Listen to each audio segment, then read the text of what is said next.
What in the hell are the Colts going to do at quarterback? Is Seattle going to pick QB at 9? And why the Commanders got their guy? Well, kind of. Anyway, lots of people mad about the Broncos deal with Russell Wilson. Cecil Lammey, Sigmund, Bloom, Matt Waldman. They're mad because they didn't give up much. The Broncos. So I've heard from 3 teams. And Bloom, I was thinking about, like, holy crap, I can reach out to about 6 different head coaches in the league. Some of them I've known since they were ball boys, like Mike McDaniel. But anyway, and these weren't coaches that I reached out to, but I was like, hey, what do you think of the deal? And there were a lot of teams that were mad that, hey, they didn't get that sort of kind of sweetheart deal that the Broncos did. So lots to get to. Bloom, we're going to start with you because these quarterback movements have changed the draft. They have. And see, I think we were on that when we went on yesterday, that the Broncos didn't give up much. I saw people saying, what a haul for the Seahawks. I would imagine after that Carson Wentz deal came across, it didn't seem like such a haul. And I think that one way to help understand this is that if there's some unanimous feeling around the league that a quarterback prospect is at least going to be, let's say, Kirk Cousins, a slightly above replacement starter, then they're going to go in the first round. And they're probably in the top half of the first round, probably in the top 5. So when a team trades a second-round pick or a third-round pick, a second-round quarterback is hopefully maybe going to be a starter, but hopefully going to at least be a quality backup. Once you get in the third round, well, you just hope they make it to the end of their rookie contract. So even the Carson Wentz deal is not that terrible in those terms, okay? But the picks that Denver gave up are probably going to be back half of the first round picks. And these days, especially, you're not going to get a starting quarterback in the back half of the first round. There's a chance, but you don't expect to. So that's why it was too cheap. Now, as far as how all this is going to affect the draft, first we have Seattle sitting at number 9 now. But this was an organization that showed they don't value quarterback play as the centerpiece of their offense. So are they going to take a quarterback at 9? I would say, even though the cupboard is bare at quarterback, Drew Lock, then they're not going to take a quarterback, or at least not more likely than Denver would have been if Denver had been there. Then you have Washington at number 11. I don't think they're going to take a quarterback, although it's also possible that they're only looking at Carson Wentz as a one-year prove-it for $28 million kind of guy. By the way, $28 million, not that much for a starting quarterback these days. I think everyone's going to have a reckoning moment next week when a free agent hits, and understand the prices of everything are going up, right? The price of everything's going up right now, right? So, hey, New Orleans at number 18. Now you can start to entertain the possibility of Kenny Pickett, or you can entertain the possibility of Malik Willis. Same thing with the Steelers at number 20. So I think that's the main ripple here is you have a set of quarterbacks, and so you can talk to this, and Matt, you obviously can talk to this. This is not a good quarterback class. This is not a good quarterback class. It's not. It's not 20. Was it 2013? Was the EJ Manuel class 2013? Geno Smith, whatever year that was, 2013, 2014. It's not quite that bad, but I think that if these quarterbacks slide to the second half of the first round because of these moves, then that will be more accurate than, let's say, if we saw Carolina take one at 6, Denver take one at 9, Washington take one at 11. That would have been a bit of a reach. Bloom, do you like tea? Oh, I love it. Shall I give you some tea about yes, Seattle? Pinky extended. Pinky out. All right, Matt, get this, and then I'm tossing it to you. I've heard it from 2 different places that, allegedly Seattle was forced to take Drew Lock. Well, that makes, that's much more logical than them actually wanting him. But then again, the way they have managed Russell Wilson has never been logical. So all bets are off. So here we go, Matt. Let's talk about Seattle and just kind of this quarterback movement in general. We broke it down yesterday, but I'd love to get your thoughts on basically everything. Well, first of all, $28 million for Carson Wentz. I'm warming up my arm. That was what I was doing in the background as Bloom was talking. Give up the base. Go back into the league. I'm sure I can get at least $200,000 out of this. Just take a hit or two and throw a couple of interceptions if I can even get it past the line of scrimmage. But when you talk about Russell Wilson going to Denver, I think it's great for the league. It's absolutely great for the league to have a division as packed with Justin Herbert and Patrick Mahomes, and even Derek Carr, who's a pretty good player and underrated quarterback in this league in many respects. Now he's kind of grown into himself, but this is a great opportunity for Denver to recognize, look, what we got didn't work. Let's go ahead and get the veteran again. And in my opinion, they got one of the 3 best quarterbacks in the league. So to get Russell Wilson and what he can do to create and to have the weapons that he's going to have around him, and Cortland Sutton, who can win the jump balls. You have Jerry Jeudy, who can do a lot of the Doug Baldwin-esque type of things that they had in the past with him. You may be able to get some of that Tyler Lockett type of work from your Penn State, your third-year Penn State receiver. Yep. And then there's Albert O, who honestly was better than Noah Fant anyhow. Fant was the better athlete, but Albert O was the better blocker. He's the better route runner overall. He doesn't need to be schemed up to get plays open to him. Fant is a good player, but he could never put everything together. So the fact that they gave up Fant isn't a big deal. It's actually might be a net positive for them, but they're going to go with Albert O. So I love this for Russell Wilson. I hate it as a Browns fan because I love Russell Wilson. He was my, kind of one of my favorite players for a long time. And having to actually feel positive feelings for the Broncos makes me a little nauseous. But I'm happy for the other half of my family that actually are Broncos fans. They're probably ecstatic. Carson Wentz to walk. And here's the thing with Seattle and Drew Lock. I look at it this way. I think there are some teams. I agree with Bloom that this is not a good quarterback class by the standard of if you're an NFL draft pick and you're thinking, I need guys who can start immediately, who we can tab the franchise player, who don't need development time, then this is not as good of a class as the past 3 to 4 years. It's certainly not on the level of the Geno Smith, EJ Manuel class. It's better than that. But as Mark Schofield and I were having a conversation about earlier today, maybe the NFL sees that and they know if we give this guy a year or two. We just did a film room on Carson Strong, who, if the knee checks out, he played against his doctor's advice to play, and I watch him on tape and go, he's as good as all the guys at the top of this class playing on one leg. He just needs, and he's more athletic than people think. At the Senior Bowl, he showed off a little bit of that mobility, so he's not the stiff that people try to paint him as. He's great in the pocket in terms of movement. He's much more Phillip Rivers-like in that ability to avoid people. And he had all the opportunities to make the checks and calls that you want from that offense. So he's a guy that could drop to day 2 or day 3. There's a couple other guys that might be on the radar. I don't know. But just based on some of my own grades and from what I'm seeing from players, there might be a guy that the team might say, you know what, we think we can get this guy, round 3, maybe early round 4. And he could be good in a couple of years. He might even be better than we expected. So I think that the teams have a realistic understanding maybe this year that these are the quarterbacks we need to sit a year. And if we give them a chance to do so, it might turn out to be a better class than how we're portraying it right now because of that. Or at least they'll give them a chance to prove themselves. But the urgency and desperation of the league makes you go, Malik Willis is going to get forced before he's ready to play. Yes, he will. All these guys not named Kenny Pickett are going to get forced to play before they're ready to play. Unless a team is comfortable and confident and the coach and the GM are on the same page. And that's the case every year because we get the Aaron Rodgers, he's got an attitude problem. Yeah, maybe, but his arm stuff needs to get fixed. Maybe not, but we can draft him a little bit later. He's going to fall to us.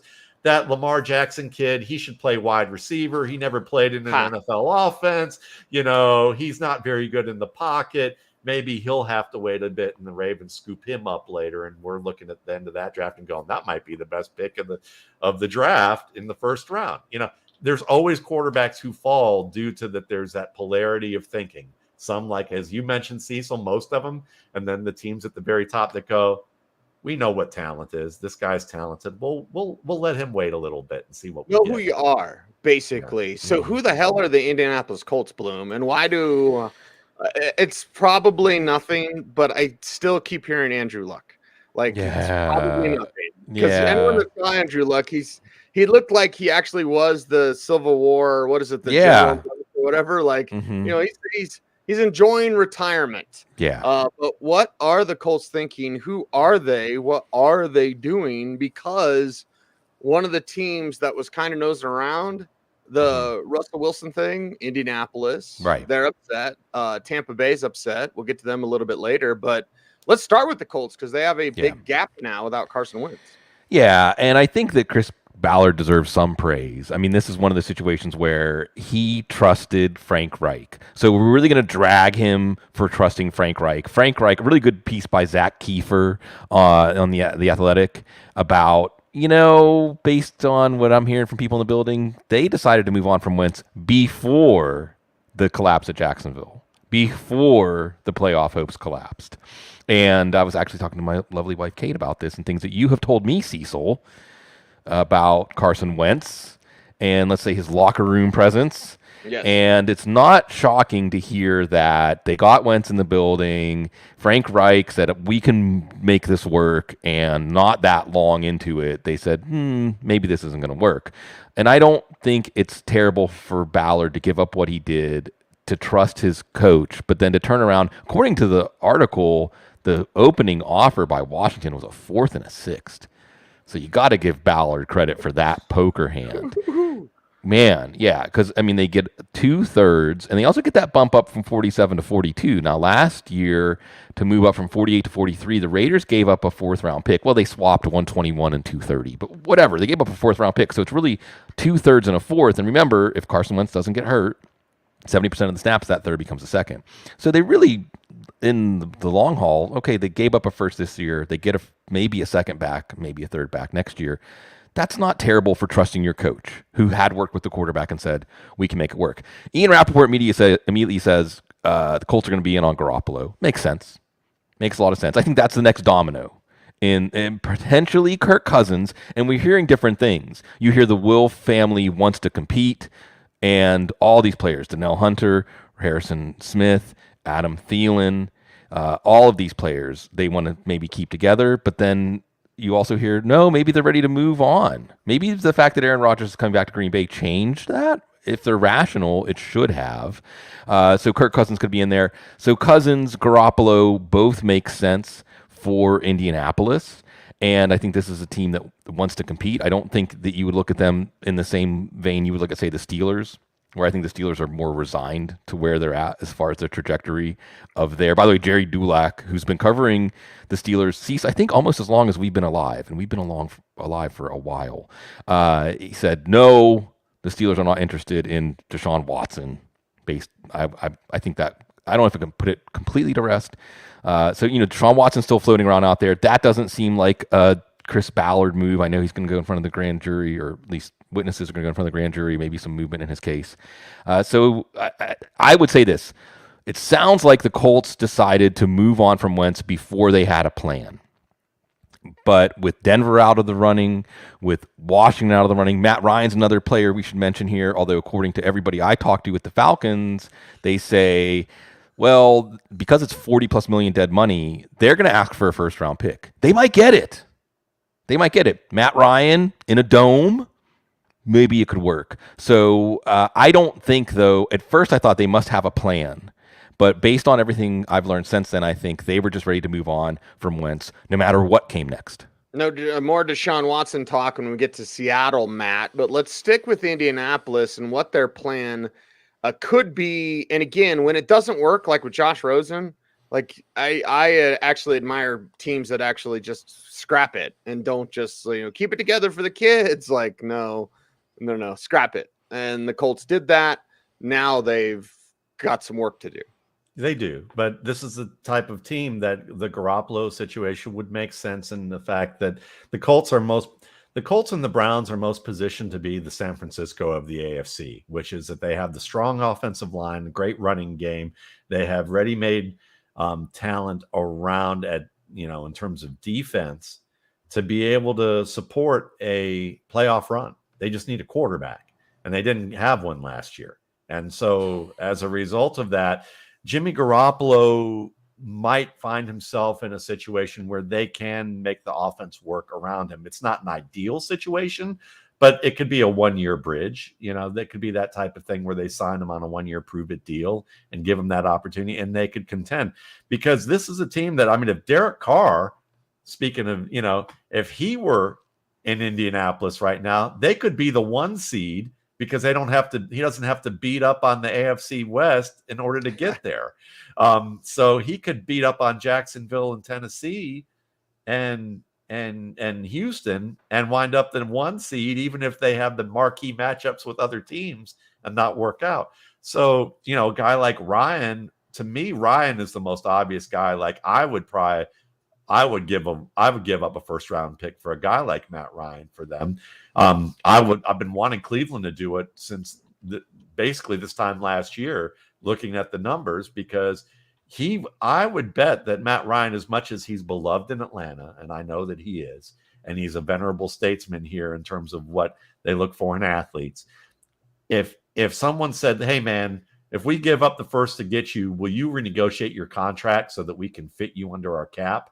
Because we have everything we need now to make a run. You want to face Mahomes, you want to face Herbert, you want to face Russell Wilson in the AFC Championship game. We have the guns to do that." And I think Indianapolis and Cleveland are 2 teams that can make that appeal to a player like Matt Ryan to make those sacrifices, to say, look, you get another shot at the Super Bowl. You were up 28-3, whatever it was. Don't you want to finish the deal with the run game we have? You want to hand this ball to Jonathan Taylor or to Nick Chubb and just basically tell the NFC team to pound sand. That's what you're going to get to do if you can play your cards right. So yeah, and they'll also be able to draft. I think they'll do both. They'll get a quarterback. They'll draft one, maybe, late day 2, early day 3, and feel like that they have their present and their future and a good mentor to that young player. Okay, we're going around the National Football League talking about these quarterback shakeups, and Deshaun Watson's been brought up, Bloom, and Deshaun Watson in Seattle is something that I can't remember which insider floated around. One we can trust, or else I wouldn't be saying it. About Deshaun Watson would be of interest to the Seattle Seahawks now that they have that gap from trading away Russell Wilson, and we're learning more about how it was mutual. Something we had talked about, Bloom. It was mutual. This wasn't just Russell wants out. This was they want Russell out. They tried to do one more trip to Cabo, right? This last season. We'll do it your way. That never works. And it didn't work. Russell Wilson got hurt. He played through the injury for the most part. He came back in 4 weeks when he was expected to miss 6 to 8 weeks. And now they are looking for a QB. But Deshaun Watson, if you think of the way Pete Carroll wants to run the ball, like if Deshaun Watson's cleared on everything or whatever happens there, if he's able to play football, don't you want him in a high-flying passing game and not handing the ball off to whatever running back Seattle's going to have? Right. I think it goes back to, again, my thoughts on the number 9 pick potentially being a quarterback. Is this is a team, while they did have the Matt Waldman approach, really, I think, landed them Russell Wilson, the Matt Waldman quarterback. They had traded for, they had Tavares Jackson, they had Matt Flynn, who they had given at the time, like $10 million guaranteed, meant they saw him as a starter, and they had a legitimate competition. Russell Wilson won that competition. So right there at that crossroads, they did not invest heavily in a quarterback. So if they want Deshaun Watson, that's going to cost more than Russell Wilson. They're going to end up paying some net price to move from Russell Wilson to Deshaun Watson, because I think that Nick Caserio is not going to back down from his asking price for Deshaun Watson. And why would you, with Carolina still not having a quarterback? So you know that you can always invoke Carolina to any other team that is looking at. Now, again, we know Miami's not going to be in on him. We know Washington's not going to be in on him, etc. Even though the pool of teams that could trade for Deshaun Watson is dwindling, as long as Carolina's one of them, you can try to chisel everything you can out of any other team, because Carolina is obviously the most quarterback desperate team in the league. And boy, have we seen there are some pretty quarterback desperate teams around the league. So we have, again, at least a 6 to 8 game suspension. I don't know how and Drew Davenport, awesome guy, awesome fantasy football guy, awesome auction guy, also an awesome legal analyst, great defense attorney. Hopefully none of you out there ever need him in the Columbus area. My point is that read what he does, put out for us on his Twitter, and sometimes puts together some articles for us to get up to date on the legal situation with Deshaun Watson. But it's kind of an unknown. He could get indicted by the grand jury, which I think at the very least would send some sort of ripple through the league and probably push back the timeline of trading for him. Although that also could accelerate things, because maybe it could cause the Texans to lower their asking price a little bit, while the Panthers are probably not going to be any less desperate to get him no matter what the grand jury hands down. So we may see some movement there. But again, I have seen no signs that the Seahawks value quarterback as a centerpiece of their offense. So it would shock me to see them make an even bigger investment to get Deshaun Watson than they received to give up Russell Wilson. Yeah, and in the Russell Wilson deal, again, with the Drew Lock thing, there's a chance Drew Lock doesn't even make that team. Knowing, again, what I've heard from two different source, or whatever I got to say, like, yeah, if they were forced to take him in the trade, Matt, why would they be looking at Deshaun Watson? Like, again, it sounds interesting, but it doesn't sound real. I think Deshaun Watson is basically the quarterback with the highest potential to get coaches and GMs fired in this particular class, in this particular year. And it's not because it's because if he doesn't play, if he doesn't get cleared, if these things don't work out, or he gets hurt, then that team has nothing. It's basically it's an all or nothing play when you're taking Deshaun Watson right now. So you need to be, I think, the team that feels like it has the most stability and opportunity to, like, either they're at the bottom and they're working their way up and they have the cachet, or they're near the top and this can put them over the top. You could look at the offense for Seattle and say, well, don't they have most of the pieces to be able to do this? The answer could be yes, but Pete Carroll and company probably have the most to lose if this doesn't work out. So I look at this, and while Watson's a nice runner and definitely can throw the ball down the field well, I mean, I wouldn't be surprised if Seattle's looking at draft and says, what if we do the Malik Willis route?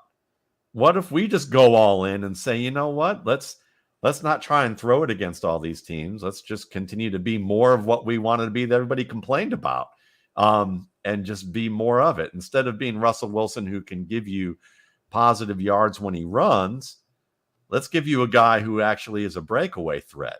Let's give you a guy who we can do what Lamar Jackson's doing, to a lesser degree right now as a passer, but we might be able to really enhance this running game by doing something with that. Now, how that makes, DK Metcalf and Tyler Lockett feel is going to be a different story. Will they feel like what it was like to have Tim Tebow in Denver? I don't think Malik Willis is that bad, but I think that, and I think that he could fit very well for an offense as a downfield thrower. So for what Seattle likes to do, which is kind of, hand the ball off and then roll out and chuck it, Malik Willis could be a nice fit and especially grow into that offense long term. And Lockett may not be there. May not. Always in motion is the future. Bloom, why should we all feel sorry for Terry McLaurin? Because the best quarterback that he's ever had is going to be Carson Wentz. So what does that mean as we further unpack that with Wentz, the lingering, locker room problems? He doesn't mesh with his teammates, okay? Yeah. The same thing with Kirk Cousins, right? Like, hey, they want to keep everybody together. Yeah, ask the players who they want. Ask the players what they would like at quarterback. I don't think Kirk Cousins would get a lot of player support from Justin Jefferson. That's a guess, allegedly, or what I have to say. But in Washington, it may be all hunky-dory now, kind of. Like, we didn't get Russell Wilson guys, but we got Carson Wentz. Okay. It's like, hey, when you're at the store, can you get me some of those Hostess cupcakes? Yeah. And then you come home with like the store brand ones. Little Debbie's. Little Debbie's not bad. Little Debbie, all right. Now you're making me hungry, Bloom. I can't have any of that. I know. I was actually at Batman at the premiere, whatever, a week ago or whatever, and I was like, screw it. I'm going to have a bag of M&Ms. Yeah. I've lost 52 pounds. I can enjoy some M&Ms. Nope. Not now, just because I don't eat sugars. And it felt like someone was jabbing me in the stomach for the next day. So I was like, I guess I'm done eating M&Ms. All right. Wow. Wow. Not even Little Debbie, like the Kroger brand or whatever. Sure. The cupcakes don't taste any good. But like Washington, you got Carson Wentz. What does that mean for their skill players? It's not good. I think our own Troy King said unchanged. Taylor Heineke to Carson Wentz. Didn't their Vegas odds like not change at all? Not change also. Right. So there's your resounding statement. For Terry McLaurin, what you hope, I don't know if you hope this for him, but you look at the arc of Brandon Scherf, who's going to be a free agent, one of the best guards in the league. They tagged him 2 years in a row, and I'm sure he had a good idea. His camp had a good idea of what he was worth in terms of long-term security. And Washington, well, see, let's just step back here. Charles Robinson, and we all know Charles Robinson is very high on the list. Very high on the list of if Charles Robinson says it, then you just add it to your knowledge bank. Okay, Charles Robinson said Russell Wilson would not waive his no-trade clause for Washington. And there was a lot of talk, they didn't want to trade him to an NFC team. Or Russell Wilson didn't want to go to an NFC team. They kept mixing it up, right? They mixed up their story, right? Because they had to cover. There's going to be some coverage for the fact that when given the opportunity to go to Washington, Russell Wilson said, no, thank you. Because Washington was offering more than Denver. So what can we go ahead and get out of this? Even though Ron Rivera is a wonderful, honorable man, people don't want to play for Dan Snyder. People don't want to play for Washington. And maybe now again, poor Terry McLaurin, it's going to follow the Scherf path. He's going to get franchised again next year. He's going to get franchised and probably franchised again. But maybe this gives him clarity to get out of Washington or do anything he can to get out of Washington, because I think that Russell Wilson item gives you that temperature check of how Washington is viewed around the league. And you just hope that Terry McLaurin finds a good quarterback earlier in his career than Allen Robinson. Yes. Matt, do you feel sorry for the skill position guys with Washington? I mean, it's probably not going to take long to find out that Carson Wentz isn't going to work in our nation's capital either. Yeah, I mean, you might value the tight end. That's probably about where you're going to go with this. So, provided that the tight end gets along with Wentz. Well, yeah, that's true. And, I don't know if that means that he has to go along with a certain Wentz program or not. In order for that to happen. And if it involves any pools, I might be a little bit worried about that myself. So, but I would say, listen, it's fascinating to me that franchise quarterbacks tell you a little bit more about the temperature the NFL takes with their ownership, about where they want to go. You can learn a lot about an ownership, as Bloom alluded to, by whether they want to go to a certain team or not. And so that just should tell you everything you need to know about, probably the Dolphins and Washington at this point.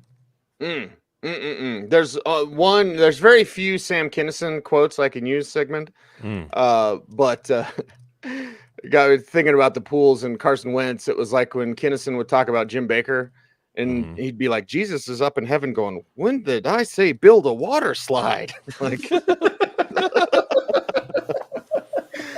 all right, it is the Audible. It is our live show on Thursday. Now getting the nooner in for you, as we do here every Thursday. And, it leads us back to something that Matt's going to make fun of us, Bloom. Okay. So give me something real good before we get to Matt, because we know it's going to be Pittsburgh Steelers.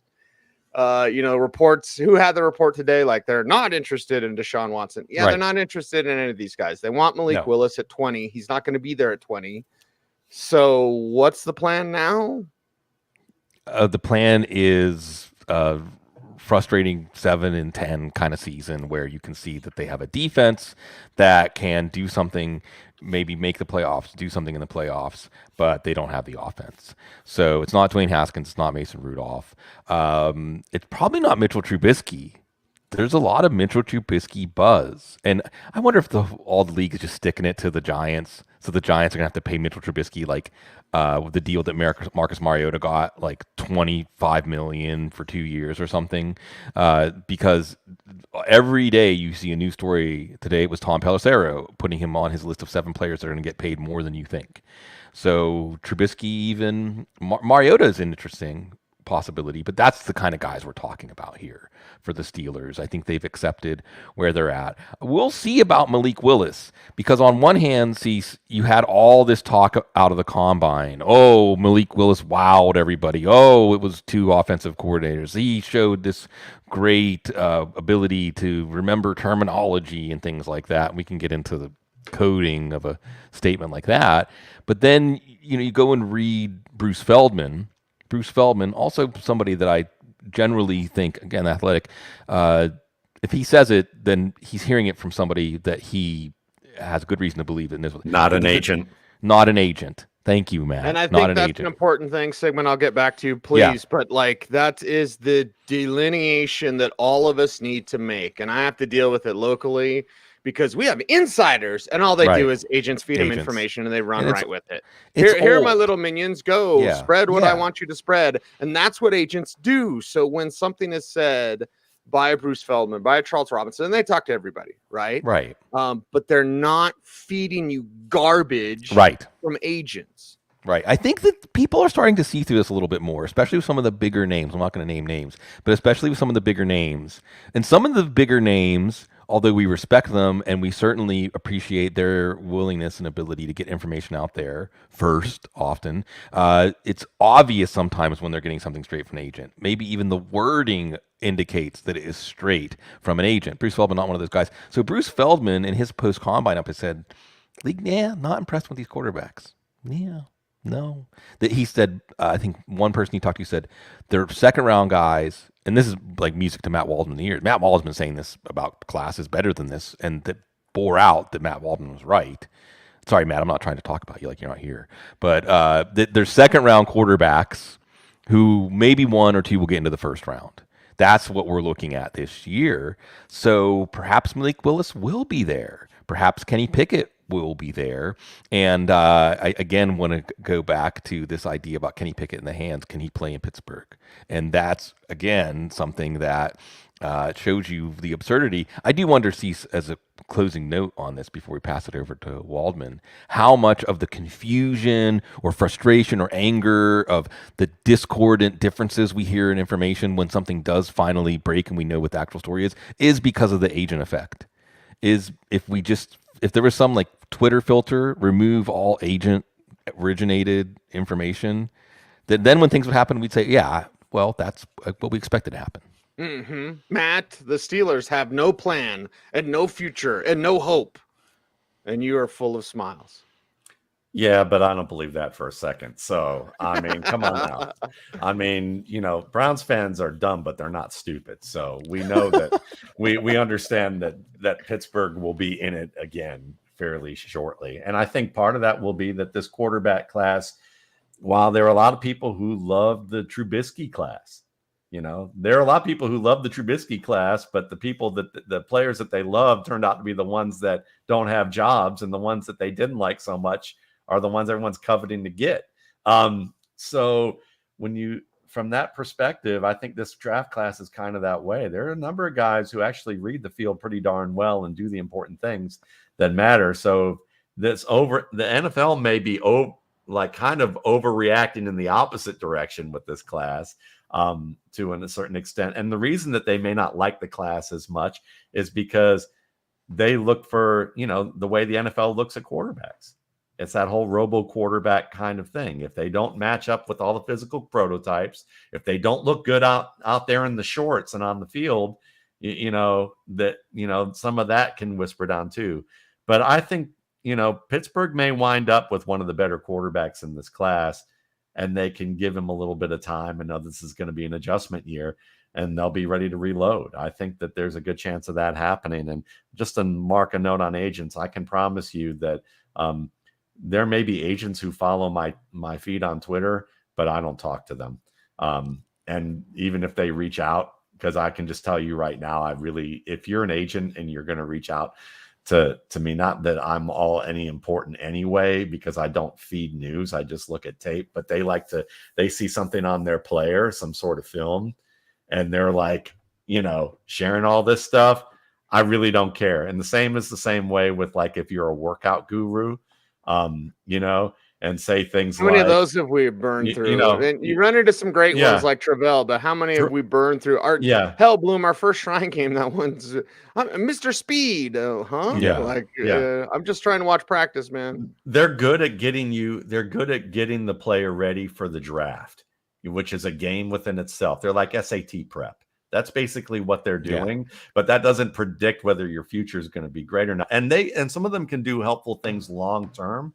But, when I see a guy go on and start defending Treylon Burks and comparing him to Keenan Allen, CeeDee Lamb, and a bunch of other guys who can defeat press coverage, then I know that he's just doing his job to try and pump up Treylon Burks, who's a good overall prospect, but can't defeat press to save his life right now. I remember being at a pro day, and I had an agent that we actually like. But he came up to me. He's like, "Thanks for talking nice about my guy." And it took me back for a moment because I was like, "Well, I like him."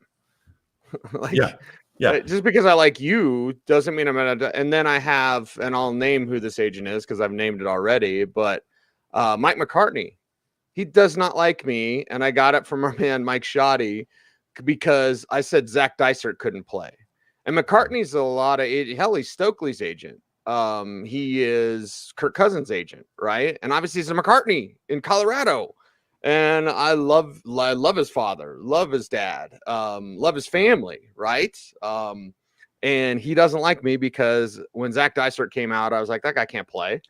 And so I heard through back channels, through our I'm giving up all the secrets today. Yeah. I heard from back channels like, oh yeah, Mike McCartney doesn't like you. I was like, sorry, your guy sucks. Like, sorry. It's like Cody Latimer back in the day. I remember that I had a chance to do a film room with Cody Latimer, and I ended up turning it down because it turned out it was going to be basically a promo show. And I didn't want to do a promo show. I wanted to actually study tape. I was going to find good and bad moments and watch it with him. So when Jamal Williams's uncle came around and said, I'm looking for you. Been looking for you at the Senior Bowl. I want to, I've seen some tape that you've done with it. And I know that Lee Steinberg was his agent.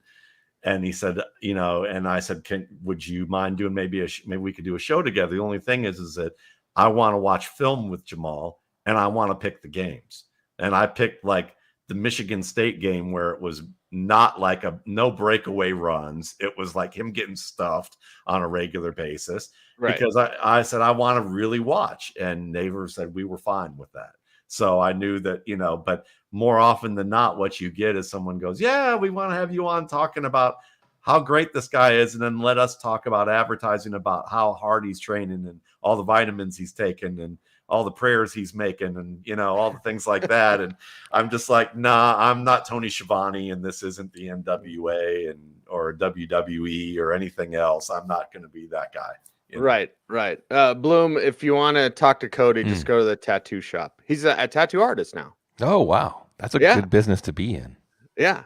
Well, and also I learned this from Mike Pritchard. You invest in what's coming. You know what I mean? And I guess he's an economics major guy. I'm just some hick from the country. But I was like, tattoo removal. Is there a tattoo removal company I can invest in? Because, I have a feeling some people might get some bad ink. Not from Cody. Cody's a great artist. But yeah, give me a tattoo removal business, and I would do that. You mean some women don't like the placement? All right, that placement wore out at age 25. Right. Yes. Sigmund, final thoughts as we tie a bow on today's program. Final thoughts. I think it's great, again, for these moves that happen this week, franchise tag decisions, get the juices flowing, because as we've talked about, as long as we've been doing this show, there are 2 seasons, the non-playing season, right, Cease? The combatants are the front offices, the coaches, the scouts, etc. Teams are getting better or worse or positioning themselves in a more advantageous or less advantageous spot with relation to their rivals. The salary cap is real. The salary cap is real. Ask the Cowboys, ask the Saints. So we're seeing teams paying for past sins, or at least pass over optimistic views of their team. And it's exciting. It's always exciting because we get insight into these teams' plans, how they view their present, how they view their future. It never ends, and the pace is just going to pick up. So it's not quite the fire hose of what we learn every week during the season, but it's also something, I would definitely not stand in front of it as the pace picks up with free agency and the draft. And remember to get your RSP.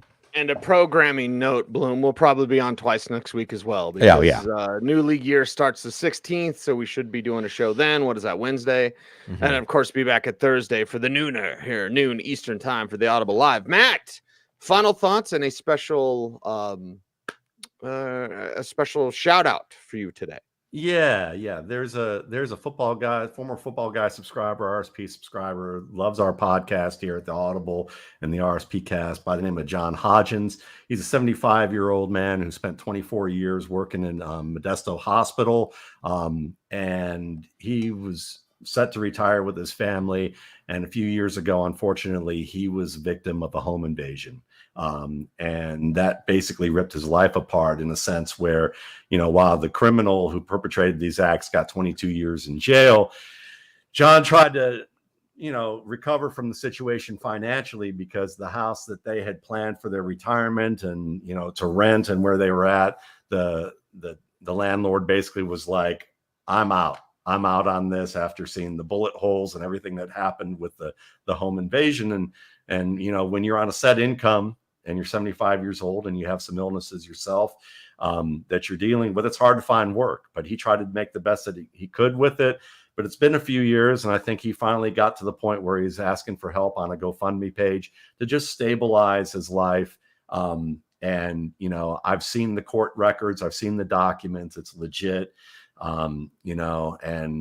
Looking at what John's tried to do, he's trying to put all that together. He has an adult daughter who's dealt with mental illness, who he's trying to be in the same city as, and get everybody kind of corralled together. And he's dealing with kidney disease. So the fact that he's, 75, worked all his life, had everything planned, the crime may have gotten justice in terms of the act, but the outcome of that, as in the legal system, is fairly imperfect. And the stress that's putting on his life, and is having to live, an itinerant lifestyle, even out of cars, homeless shelters. Now he's in a dilapidated trailer out in Oregon, from where he was, retiring in this beautiful area in the Sierra Mountains before all this happened. I think of my dad, who's about his age. I think of some, mentors and father figures in my life who are about John's age. And if you can help him out, it would be really appreciated. And I'll just, if I can share the screen, I will just say that, you can check out the screen and see, right here where it is. And also I'll have there's the link you can go to here on the GoFundMe page. I'll post this on Twitter as well. Hopefully we can raise some money for John, because even like a cup of coffee and a muffin, if everybody listening to this show and my shows did that, I'm sure he would be at his goal, and it'd be a tremendous help to him and his family. Fantastic. It is the Audible. He is Matt Waldman. There's Sigmund Bloom. I am Cecil Lammey. You know how to follow us all on Twitter, and the show is at the Audible. So we thank you all very much for watching. Be back next week, probably with a couple of shows, because free agency frenzy, even more frenzied this year, will be on like Donkey Kong. For Matt Waldman and Sigmund Bloom, I am Cecil Lammey saying thanks for watching. Stay tuned. And as always, I command that you stay frosty.